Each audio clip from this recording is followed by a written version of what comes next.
Hello again, college football fans. It's finally time for those college football playoff games to happen. By the time you're watching this, you'll probably have already watched the preview for the Alabama-Cincinnati game. It's the first game, and it's a little bit lower profile, so obviously I did it first and saving the big one, the Michigan-Georgia matchup for the last preview going into those games on New Year's Eve. Right now where I sit, it is December 30th, and so Michigan, Georgia is the big, compelling matchup in the college football playoff this year, and for a lot of reasons.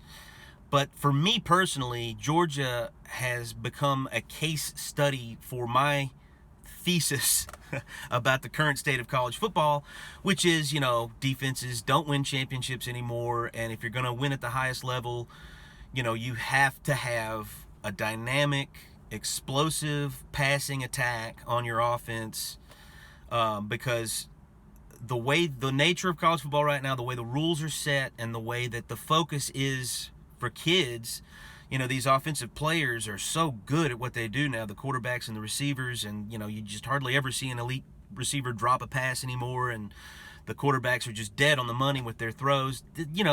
There used to be a handful of those everywhere, in college football, but you couldn't really count on it. So I feel like that's why most of the coaches went with the defense first strategy, and we're going to, hold the ball control, running, defense. That's, that's your ticket. And it was the ticket for a long, long time.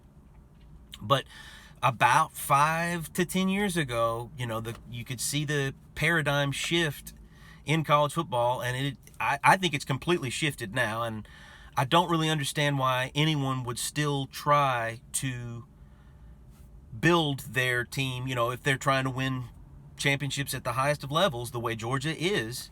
I don't understand why you would still build your team completely around ball control, running, and defense, because as was proven in the SEC championship game, I don't think that you can make a defense strong enough anymore that is going to be able to shut down an elite offense. Georgia had this historically great defense going into that game, and they weren't even able to slow them down, at least in the second quarter. Forget shut down, just slow them down. They weren't able to do that hardly enough, and I just feel like that once again proved my point that I've been making all year, and I've been making it about Georgia because, who else are you going to, like I said, they're a case study. Kirby Smart continues to, for whatever reason, maintain that this is how he's going to do it. He's going to do it the way Saban did it in the early years at Alabama, and the way that, the Big Ten always did it, 3 yards in a cloud of dust and all this kind of stuff. I don't know if it's out of stubbornness. I don't know if it's out of necessity.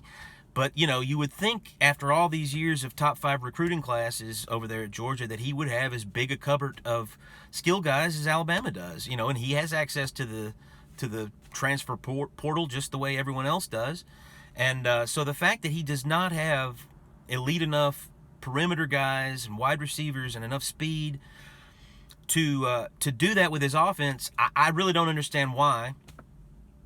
But that's where we are with Georgia right now. They're Michigan, they're tough defense, run the ball, game managing quarterback, doesn't make mistakes unless he's playing Alabama, unless he's been put in a position where he has to, be a quarterback and throw the ball, and you can't hide your quarterback the way Gary Danielson used to talk about.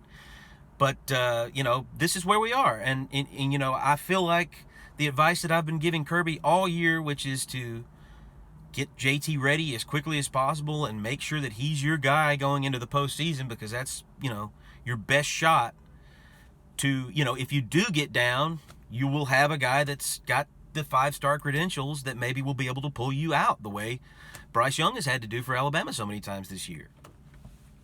But he has chosen, for whatever reason, not to do that, and here we are with Michigan versus Georgia. And, if Georgia had a dynamic offense, they might have beaten Alabama, and they would have been the number 1 seed, and they'd be playing Cincinnati and not having to worry about the scrap that they're about to get into with Michigan. Anybody that thinks that Georgia's going to come in there and just blow Michigan out, I don't know what you've been watching all year, but I don't think that's going to be the case. Like I said, if if either one of these teams had a great quarterback and a good passing game and lots of, game-breaking receivers, they would have a clear, decided advantage, and it wouldn't be worth talking too much about. That would be your big-time 17-point favorite or whatever, and, that would be all she wrote. But what we have here are two very similar teams, and I'm sure that the narrative has been and will be leading up to the game that, Georgia has the better talent, the better of the two great defenses, and, they'll be able to pull this one out. But I just don't see that big of a talent gap, to be honest. I mean, Michigan has got a great defense. They're top 5, I believe, in running defense. Their running game has been more dynamic than Georgia's through the season. I mean, I believe they've got a running back that was in a discussion for the Heisman. He really showed out against Ohio State, and that's another point that has not been made. I said it all through the season. Georgia's resume is just lackluster. They're not getting tested by anyone.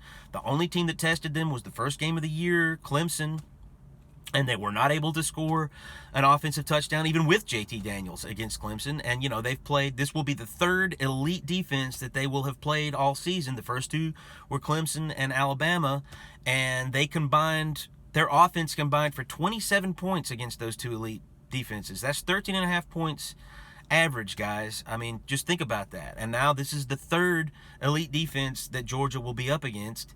And Georgia just has not had the elite running game. If you're going to build your team around this and have it be a ball control running offense, and putting it all on the defense's shoulders to shut down the other side, then you're going to need more of a dynamic running game than Georgia has had. And I think you saw that in the Alabama game. Alabama was able to shut Georgia's running game down as easily as Georgia was able to shut down Alabama's running game, even better, because they don't have any monsters at running back either. I don't know how. I mean, I guess Kirby has just been focusing all of his resources towards the defensive side of the ball, and now he's in the agonizing position of being proven what I've been saying all year long, which is it's impossible to make a defense that's strong enough to shut everyone down that you're going to see on the road to a national championship.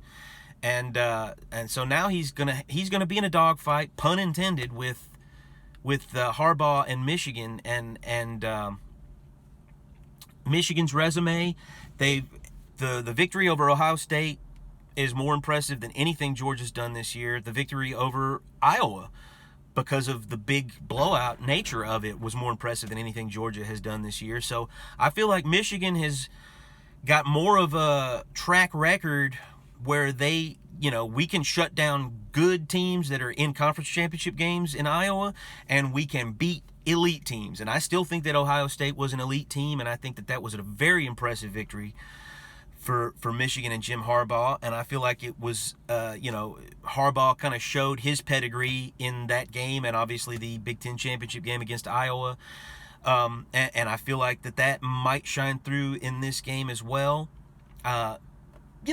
All that being said, this is a toss-up game. And, if Kirby had listened to everybody and played his best quarterbacks, maybe he wouldn't be in this kind of a position right now. Maybe he would be, at the very least, he would have a team that just barely lost to Alabama and has a clear advantage over Michigan because they have speed on the outside. But for whatever reason, he's in the position that he's in, that being Kirby Smart right now, where he's having to play a team that might have a little bit less talent. But I feel like Michigan and Jim Harbaugh will be playing like they're the less talented team, and they will have prepared like they're the less talented team.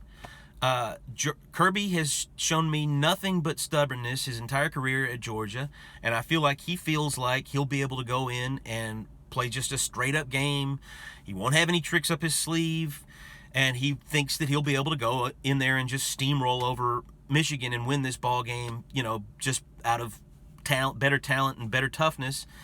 And I don't feel like Michigan is going to have that outlook going into this game. I think Harbaugh's a better coach than that.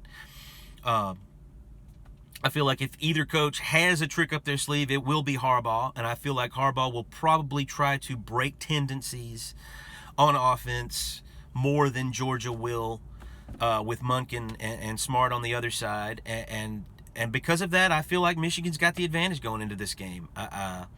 They've proven that they can beat big elite teams in Ohio State. They've proven they can blow out really good teams in Iowa. We know Georgia can blow out good teams and not so good teams, but they were given a chance against two elite units this year, and one of those was a Clemson defense. They didn't fare very well. They were able to escape with a victory, but they still did not look good against them.